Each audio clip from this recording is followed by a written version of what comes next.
skateboard park on the outskirts of Wolverhampton in the late afternoon sun. One or two teenagers are attempting stunts. Others are flipping and thudding in parkour leaps. Alex stands with a group of kids around him, attention focused on a teenage girl crouched on a wall above. "Alex, do you think I can make this jump?" she asks. Do you think you can? Alex replies, "Yes." Okay, so you go for it.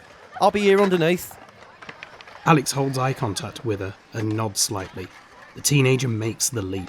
Alex reaches up to high-five her. Nailed it. "Yeah, I did, didn't I?" The girl laughs. An alarm goes off on Alex's phone. He pulls it out of his pocket to switch it off. I gotta go. I'll see you later. To an assortment of see yous and fist bumps, Alex runs off, easily leaping over the wall he just helped the teenager go across. Alex puts in his headphones, and the music changes from grime to something altogether different as he effortlessly makes his way over a series of fences, benches, roofs and walls, with the odd flip and dance flourish thrown in. He finally lands in front of a large pub, takes down his hood and runs his hands over his hair before going in. Meanwhile, walking along the path of the ring road, cars whizzing past, are Joe and Ines. "Got a new one we should maybe try," mutters Ines. Joe is immediately interested. A good one? Joe wants to know. Ines grins. "Might be." That's it for Joe. Sing it for me. Ines laughs. "No." Go on, we're on a motorway. Who's gonna hear? Ines ignores him. Joe tries another tact. Well, let's have a look at the lyrics then. Ines shrugs. "I haven't got them. I'll sing it when we get there." Joe rolls his eyes. This band's admin is a disaster. I never get anything to post, nothing to tweet, nothing to file. It would be nice to have something in my inbox from time to time. "I like to keep the element of surprise." Replies Ines. "Anyway, you've always got the Viagra ads. She gives him a sidelong glance. And the hot Asian babes." At least someone takes an interest. Although... Joe stops and stares past Ines. On a telegraph wire sits a single magpie. As Ines turns to follow Joe's gaze, the bird flies off. Joe does a weird left-handed salute, muttering something inaudible, and begins turning around repeatedly as he walks along, all the while attempting to look nonchalant. Ines stares. "What are you doing?" Joe looks uncomfortable but carries on. Nothing. "What are you doing? Did you just salute?" Joe begins muttering quietly and rapidly. Hello, Mr. Magpie, how's your wife? Hello, Mr. Magpie, how's your wife? Hello, Mr. Magpie. Ines stands briefly watching while she assesses the situation. "Round, round, you're spinning my world around. Oh, baby, baby, down, down." Ines has begun to sing The Way I Feel, her new song. Down. Oh, yeah, they can say what they want. Joe seems to be recovering. Keep going. He says. Sounds good. No one makes me feel the way I feel when I'm alone with you. They walk along the ring road with lorries truddering by, singing, swaying, clicking their fingers like Motown backing singers. Their voices drifting over the sound of traffic. A moment of magic. Feel the way I feel when I'm alone with you. I know it's for real. In a community childcare centre in the late afternoon, parents, carers and grandparents are arriving and picking up children. Steph arrives in a rush, pushing an empty buggy with one hand and hurriedly fumbling in her bag for a child's Tupperware snack box with the other. Her 2-year-old daughter, Kiara, is brought to the door holding a bundle of artwork, and Steph greets her with a huge hug. But when Steph tries to put Kiara in the buggy, the child wriggles, screams and refuses. "No buggy!" she cries. "Please, sweetheart, Mummy's tired." "Carrie!" Kiara insists. Steph produces the Tupperware snack box. "Hop into your buggy, sweetie. Look, I've brought you apple cake." Kiara takes the apple cake. "No buggy!" she repeats, with her mouth full. Sighing, Steph hoists the 2-year-old onto her hip, throws her bag into the buggy, and attempts to turn around. A woman wearing a great deal of well-applied makeup and with elaborate highlights approaches from behind. She is pushing a buggy with a child securely strapped inside. All right, Steph. Steph's face betrays the moment of heart sink before turning to face the woman with a bright smile. Oh, hello, Kathy. Kathy gestures towards Kiara. You want to watch your back, love. That won't do it any good. Kiara snuggles into Steph's neck, sucking a thumb. Steph strokes her hair. She's tired. Kathy shakes her head. Rod for your own back there. Kathy realises she's made a sort of joke and laughs at it. Get it? Steph smiles weakly and tries to move off, but Kathy persists. How's that good-looking lad of yours doing? Steph brightens. Alex? Oh, he's doing fine. Working with the kids down the leisure centre now. He's a good boy. Gets so much easier when they're older, doesn't it? Kathy snorts. Oh, Steph, you're joking, aren't you? How do you mean? Steph can't help asking. Well, Kathy launches in breathlessly. you remember Susie Cook, don't you? And her son Daniel. Well, he hooked up with this girl from the Technol Road, and she's only got herself pregnant twice. And you know where she's living now? Ibiza, that's where. Left the kids with him, and who's looking after them? Susie, of course. And turns out one of them's got dyslexia, or autistic, or one of those. Susie says her life's over. Steph weakly attempts to stem the flow, but Kathy is unstoppable now. Then there's Ian Davis, remember him? Little blonde boy. Butter wouldn't melt. Guess where he is now? Behind bars, that's where. Was growing a cellar full of weed, had special lights, pipes for water in it, the full works. Supplying half of Wolverhampton. And his mother didn't know a thing.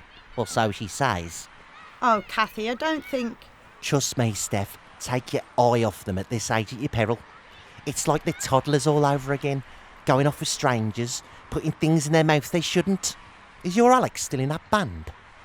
Steph frowns. Well, yes, he's... Kathy purses her lips. Well, I'm sure you know what you're doing. Steph is defeated. Try a bit then, Kathy. Steph moves off, still pushing the buggy with one hand. Kiara, now asleep on her shoulder, drops the apple cake to the ground unnoticed. Kathy shakes her head in disapproval. In a bright, cosy cafe on the other side of town with boards listing various vegan and gluten-free options, Chloe is clearing tables and sweeping up. Her hair is only partially successfully tied back, and she wears a frilly apron, which is at odds with her various piercings and combination of black shorts over black tights and Doc Marten boots. The cafe is empty. Chloe goes to the front door and is turning the open sign around to read closed, when a young woman dressed in business clothes and carrying a laptop case appears on the other side of the door. Are you still open? She asks. I could kill for a latte. Chloe opens her mouth to say something, then looking at the woman who's smiling beseechly, laughs instead. I'll do you a takeaway. The woman puts her hands together in a praying bow of thanks. You're an angel. The woman watches Chloe as she makes the drink. Chloe notices from beneath her eyelashes. Chloe takes a marker pen from the counter. Name? The woman grins. As she is the only other person in the cafe, this Starbucks-like procedure is not at all necessary. It's Sarah. Chloe writes Sarah on the side of the cup and draws a little smiley face next to it. Smiling, she hands Sarah the cup. "Thanks," says Sarah. Then they both speak at the same time. Well, I'd better... We're closing now, so... Fancy grabbing a proper drink after? They are interrupted by the door being violently swung open and a man stumbling in. He looks dishevelled and out of control. He goes straight towards Chloe. I'll have a coffee, he says, voice slurring. Chloe backs away carefully. Sorry, we're closed now. The man looks at Sarah and sees she is holding a drink. His voice raises to a shout. I said, give me a coffee. Sarah and Chloe exchange an anxious glance. The man flings his arm back across the table and knocks a pile of neatly stacked cups and plates smashing to the floor. Maintaining eye contact with Sarah, Chloe slowly backs behind the counter. Okay, coffee coming up. With shaking hands, Chloe makes a coffee and pours it into a takeaway cup. Sarah, eyes now fixed on the man, reaches inside her bag to fumble for a phone and starts keying in 9s. Chloe comes out from behind the counter and walks towards the door, holding the coffee out in front of her, like bait. She hands the man his drink. The man takes his coffee, before embarking on a slurred tirade of hatred so vile that it shocks even Chloe, who had really believed she had heard it all before. As one, Sarah drops her phone to the floor, opens the front door, and Chloe violently shoves the man out. He falls onto the ground outside, the coffee spilled. Sarah stands against the door to hold it closed, as Chloe rapidly locks it. They watch as the man struggles back to his feet and, swaying, walks off towards a bin where he vomits. Chloe takes a deep, shuddering breath. He's off. Sarah reports, watching through the window. He can barely walk. A brief silence. Come on, Says Sarah. let's get that drink. In the kind of pub that looks a bit forlorn in the last of the daylight, there is a stage set up and a band sound checking for an engineer. They're not bad, playing bursts of competent indie music. The pub is otherwise empty apart from Joe, Ines, Alex and Dean, who stand watching and waiting for their turn. Ines wrinkles her nose. What even is that smell? Alex sniffs. Beer stained carpet, cigarette smoke. Joe notes. Historic vomit, adds Dean. Dettol. Alex points out. Top note of Febreze. Concludes Joe. Thanks for clarifying. Says Ines. The band sound checking finish playing a song. Right. Says the engineer. Yeah, I'm all done. He looks up at Ines and the others. Yeah, I'll let 'em next. He consults his list. The certain, is he? Just certain. Corrects Joe. No the. And yo, sure. The engineer chuckles briefly at his own joke. Up you come then. Certain. The other band pick up their instruments and push past. You still doing that 60s music then? Says the vocalist. If I'd have known, I would have invited me granny, Yeah. replies Dean without missing a beat. 90s prog rock is so much more modern, eh? It's great to get all the dads up on their feet. There's a mutual scowling and eye-rolling as the other band walks off. The engineer consults his sheet. All right, how many vocal mics have we got here? 3, is he? 4. Says Joe. 1 there for the keyboard player. She's not here yet. Dean frowns and checks his phone. Who's on lead vocals? Asks the engineer. Is it yo? Give us a blast then, chap. Alex sings a few lines of Sunshine into the microphone. He sounds amazing. He throws in a few dance moves for good measure. The others nod and smile happily. Okay, Sam, that's good. Right, yo, next Ringo. Betty Benjamin, if you don't mind. Corrects Dean. He kicks off with an impressive drum roll before settling into a beat.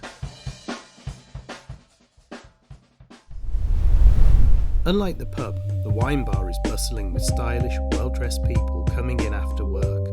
Chloe sits on a sofa opposite Sarah. They raise their glasses to clink together. Cheers then, Sarah, says Chloe. Cheers. How are you doing? Asks Sarah carefully. Chloe refills her wine glass and takes a gulp. Better now. Sarah smiles. We did okay there, eh? Good teamwork. I thought you were going to give him a kick with those Doc Martens as well. Your heels probably would have done more damage. Points out Chloe, and they both laugh comparing footwear. Where do you work then? Asks Chloe. Down at the council, information desk part-time. But I'm training to be a journalist, hence. Sarah gestures towards her laptop case. Sounds interesting. Ventures Chloe. Sarah laughs. Can be. Chloe sits up. Interview me. What? Sarah's confused. You're a journalist. Explains Chloe. Interview me. Sarah smiles, taking the challenge. She pauses to think. What's your best way to spend a Friday night? That's an easy one for Chloe. Friends, music, and wine. Chloe takes another drink from her glass, which is now nearly empty. Sarah raises an eyebrow, amused. I'll get another round in then. Chloe half jumps up. No, don't. It's my turn. Though actually, I've got to... Chloe's phone beeps. Sorry, just a sec. Sarah walks off towards the bar while Chloe opens a message from Dean reading, WRU? Sound checking now. She types back rapidly. Sorry, running late. There in 10. Sarah returns to the table holding a bottle of wine and 2 glasses. Thought this might work better. Chloe feels terrible. Oh, no, sorry, I've got to. Sarah is pouring a glass of sparkling wine and, smiling, hands it to her. Question 2. She says. Tell me about your first kiss. Oh, well, Chloe mutters half to herself. maybe just 10 minutes more. Steph's room is cosy and cluttered with toddlers' toys stacked neatly in every available space. The walls are covered with children's artwork, various certificates and photos of Alex and Kiara at different ages. Kiara sits at the dining table with a bib on, drinking juice and spreading out lots of pieces of coloured paper with her drawings on. Steph is preparing food in the kitchen. Baked beans on the hob, fish fingers in the oven, and baked potatoes in the microwave. "Mama," says Kiara. "Look, picture." Steph comes over to see, placing Kiara's plate of food next to them. All the pictures consist of circles with lines radiating outwards, like strange amoebas, Oh, wow, that's a lovely one, Kiara. says Steph. "Granny's cat," Kiara explains proudly, and points at another picture looking up at Steph. Is that Granny's cat too? Asks Steph. "No." Kiara laughs as if this is ridiculous. "Granny?" Oh, yeah, I can see it now. And who's in this one? Kiara points at each amoeba. "Mama, Kiara, Alex, and Alex giving Kiara a hug." Kiara wraps her arms around herself and smiles blissfully. Steph laughs and kisses her on the head. Oh, you gorgeous girl. Now, come on, eat up. Steph carefully moves the papers to one side and puts the food in front of Kiara. She selects the last amoeba picture. I'm going to put this one up. She finds some blue tack in a kitchen drawer and finds a space on the kitchen wall. Next to it is a framed photo of Alex at around 6 years old, smiling cutely with gappy teeth. Steph strokes his cheek in the photo tenderly, then stops, hit by a sudden thought. She hurries over to the cellar door in the hallway, and after hesitating a second, whips it open and switches on the light. The cellar contains boxes, an old bike, some dusty old suitcases, nothing else. Steph sighs with relief, rolls her eyes, switches off the light, and closes the door again. As she shuts it, a baseball jacket falls on the floor from overfull hooks on the wall. Steph bends to pick it up and is about to hang it back up when a condom packet falls out. Slowly she puts it back in the pocket and zips it up. She pauses to think and carries the coat back to the kitchen. Alex has forgotten his coat, sweetie. Should Mummy and Kiara take it to him? And go and see Alex. Go see Alex's band before night-night. Kiara responds with enthusiasm. "Go see Alex!" Steph is resolved. Yes, Bubba. Come on, let's go and see Alex.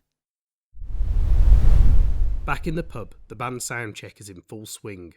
Alex is focused, in his own zone, softly repeating phrases of their songs, trying to get them spot on and testing out dance moves as Dean plays drums. All right, drums are good. Now the bass.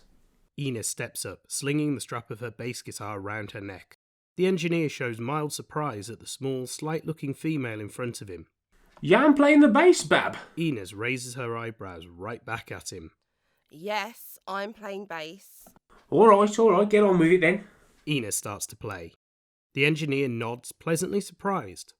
And drums? Dean joins her again. As they find their own groove, Ines closes her eyes happily, then frowns and lifts her hand to her face as she feels something wet splatter against it. She looks at her hand and sees blood. Screams. Ah! Everyone stops and stares. I'm bleeding! Ines cries. She touches her face again, shows her hand. Oh my God, are you okay? What's... Dean lays down his drumsticks.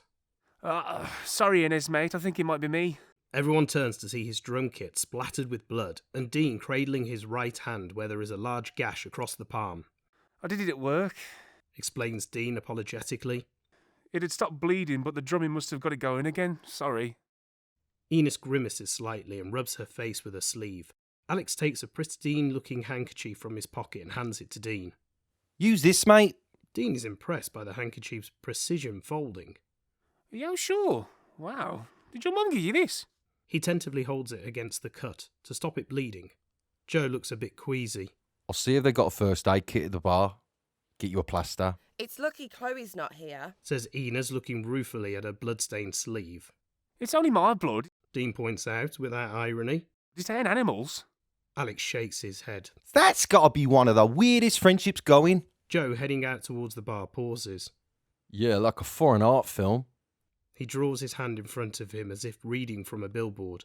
The vegan and the abattoir worker, a friendship that crosses the boundaries of dietary restrictions. Dean frowns. It's a job, not a religion. Chloe's cool with it. Might be some things she wouldn't be so cool about, though. Ines says quietly, walking past Dean to pick up a bottle of water. Dean looks up quickly, inquiringly, but Ines says no more and turns away. Joe is looking at his watch now. Where the hell is Chloe anyway? She's pushing it too far this time. If she carries on like this, she's going to end up getting sacked. It's not your call, mate. Says Dean. Joe reacts to the sudden rise in tension. If I'm the band manager, it is. He pushes through the door and disappears into the next room. I hate to interrupt, Says the engineer, his voice heavy with sarcasm. but some of us have got a carrying job to do here. Does anyone fancy playing an instrument at all, or what? Is anyone going to have a little sing, have a little dance, or are we done for today? The band look at each other, realising that neither Joe nor Chloe, who still need to soundcheck, are here now. Says Ines. The wine bar has got busier and noisier, but Sarah and Chloe sit at the table, leaning in towards each other, drinking their way rapidly through the bottle of wine, and ignoring people pushing past behind them. So, first kiss. Chloe launches in. With my best mate Dean in my Wendy house. He was living with us at the time. I was 5 and he was 4. Sarah nods wisely. Ah, the older woman. Yeah, Agrees Chloe. I married him afterwards though. I had to, really. I wore a net coat and veil and he wore pyjamas. Sarah laughs. Sounds perfect. What about you? Asks Chloe. Me? Sarah thinks. I was 9, much slower developer. School disco, a boy called Andy Wilson. He had a boy band haircut and a BMX, so everyone thought he was cool. Only trouble was I wasn't expecting the kiss, and I had just filled my mouth with M&Ms. Oh no, what happened? Laughs Chloe. I inhaled one, and then I was sick. Chloe's helpless with laughter. Sarah pauses for a moment. But the first real kiss came about 6 years later, in the Odeon, with a girl called Lou. Chloe stops laughing, and she and Sarah lock eyes.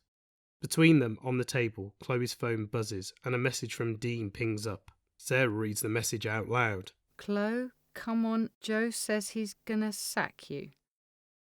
I think you'd better go. Chloe scoops up the phone and gets to her feet. Oh God, sorry. Sorry, bye. She leans over as if about to kiss Sarah, then hesitates and does an awkward half wave instead before rushing out. Back in the pub, people are starting to arrive and order drinks. Joe tries in vain to attract the attention of a surly-looking barman. On the bar is a newspaper bearing the headline saying, "Sepsis, the silent killer." Joe glances at it, frowning. Eventually a younger woman comes in, takes off her coat and comes to serve Joe straight away. "What can I get you?" Actually, I need a first aid kit. Explains Joe. I'm with certain. He waits for recognition, but there is none. The band playing tonight? Joe clarifies. The barmaid looks blank. Joe sighs. Yeah, well, our drummer's cut his hand and needs a plaster. "Oh, I don't know. Let me have a look." The barmaid looks around vaguely. "Jeff, do we have a first aid kit?" The surly barman looks around, irritated but defensive. "Course we have." He fumbles around under the counter, eventually pulling out a jam jar containing some change, a screwdriver, and some metal washers. He fumbles inside and pulls out a crumpled, discoloured plaster, still in its wrapper, and hands it to Joe. "There you go." Joe looks at it in his hand with some trepidation. Thanks. Joe starts to head back to the others, then seeing a sign for the men's toilets, goes in there instead. Inside it is empty. Under the fluorescent lighting there is a row of urinals, a couple of cubicles, and 2 moderately clean looking sinks. Joe puts the plaster in his pocket and goes to the sink to wash his hands. He uses a lot of soap. Okay. He mutters to himself. Just the once. He finishes, turns off the tap, then looks at the hand that has just done that. He bites his lip, restarts the water and starts washing his hands again. All good. We're all good. He pauses, takes a sharp intake of breath. Okay. One more. That's it. Music blasts in as the door opens and closes with people coming in and leaving. Joe pushes down the tap with his elbow, walks towards the door and turns the handle to open it. He looks down at the hand that has just done that. Hesitates, swears quietly, goes back to the sink and starts washing his hands again. He can feel the beads of sweat forming on his forehead. No. He tells himself. Joe washes his hands again. In the stage area, Ines is playing for time with an increasingly irritated engineer. So we just need to do guitar, that's Joe, She explains brightly. and keyboards, that's Chloe. The barmaid pops her head around the door. Are you the certain? There's someone here to see you, Can me, what now? says the engineer. Hey, Alex. Dean grins. Must be those groupies y'all been waiting for, huh? Alex looks up hopefully and sees the door swing open for his mother and baby sister to walk in. Everyone stares in surprise. Dean shakes with silent, repressed laughter. Oh, hello, Mrs. Roberts. Says Ines. Hello, Ines. Says Steph nervously. Hello, Dean. Hello, Alex, love. What's happened? Alex worries. You alright? Is Kiara okay? Kiara, overcome with shyness, hides behind Steph's legs. Everything's fine, love. It's just that Steph hesitates, then remembers something. you forgot this. She thrusts Alex's jacket towards him. Alex is confused. Thanks. I didn't really need... Okay. Everyone looks at Steph expectantly. She seems brightly, Okay then. says Alex. Well, I guess I'll see you later. He stops and watches anxiously as Steph leans against a wall. Don't mind me, love. She says, I just thought I'd come and hang for a bit with you all. See how you're all getting on. I ain't heard you play in a long while. Ines and Dean exchange perplexed glances. Alex looks mortified. The engineer stands up. Can someone please just play something, or else I'm going? I'll go and find Joe. Cries Ines and hurries out. Kiara suddenly finds the courage to run over to Alex and stands hugging his legs. He picks her up to cuddle her. Mom, Begins Alex. The engineer, deciding to take control, firmly picks up his sheet. Right. I've got keyboards, guitars, and 3 more microphones to check. Someone sing into that one. He looks up at Dean sitting at the drums, nursing his bleeding hand. Alex holding Kiara, and Steph standing to the side. He gestures to her. Yo there, come and sing into this mic on the left, please. Steph looks around. Me? Oh, y'all do. Steph panics a little. I can't. Alex is irritated, trying to put a clinging Kiara down. just say something, Mum. 1, 2, 1, 2.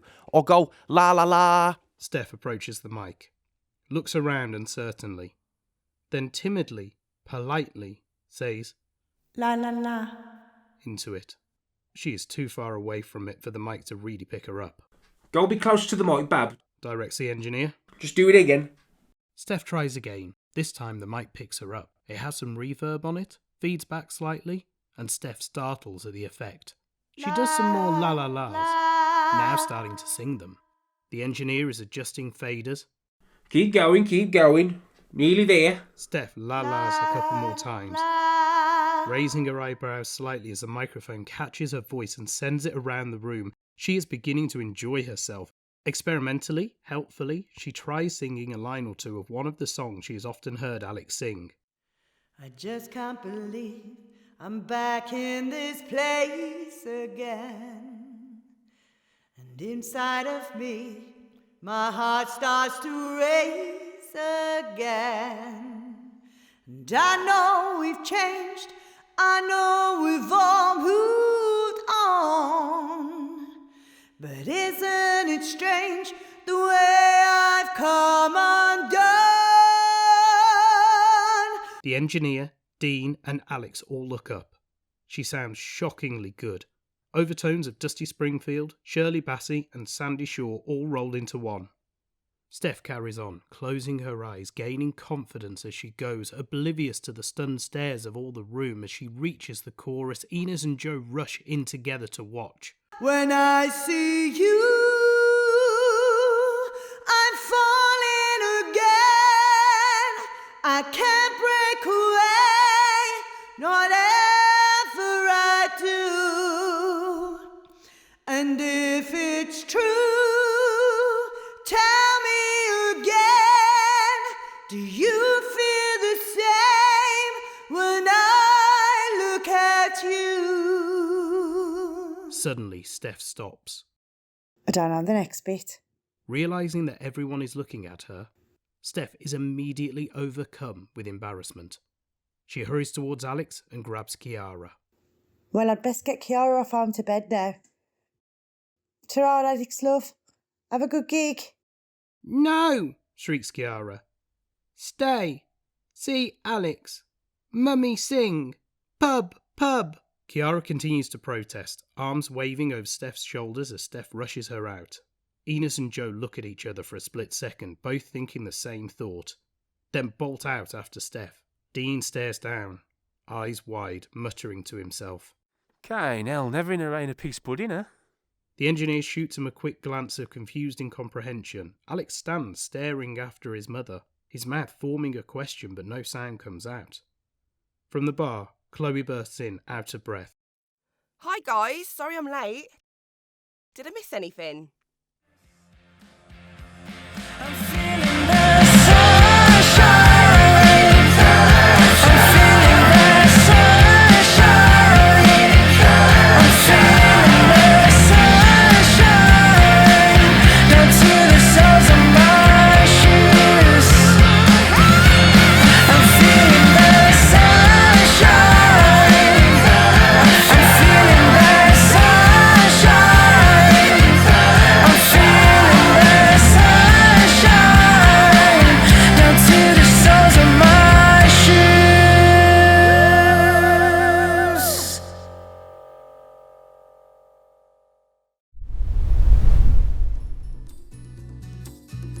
Thanks for watching.